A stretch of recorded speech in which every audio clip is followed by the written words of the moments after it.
that enough to give it away? This is a Harry Chapin tune, "Flowers Are Red," that a very poignant song of attitudes, I guess, in the world. It's from his 1978 album, Living Room Suite. This is the second to last album he made. Unfortunately, before a couple of years later, he passed away in a car accident. Made one more album, Sequel, which had a fabulous follow-up to his first hit, Taxi, from about 10 years before. But the story on this song, "Flowers Are Red," was, I'll let you, well, it was a mess based on a message he got from a report card type thing, a message to his secretary about her son marching to a different drummer, and that they would have him whipped into shape pretty quick.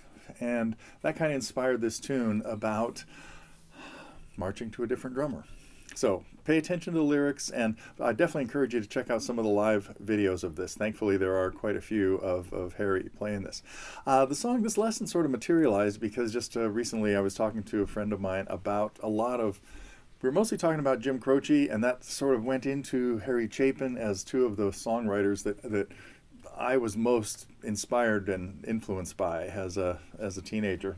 And so we do have lessons on. There aren't too many Harry Chapin songs that I've done lessons on. Just Taxi and Cats in the Cradle so far, but that is likely to change.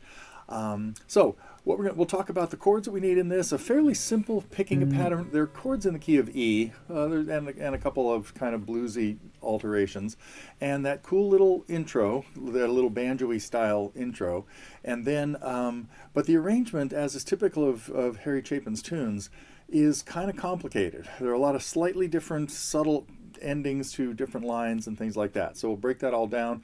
I've got tablature to the intro, and I've got charts that talk about how it happened in the studio, where he was capoed at the first fret. So it was a half step higher if you want to play along with the version from Living Room Suite.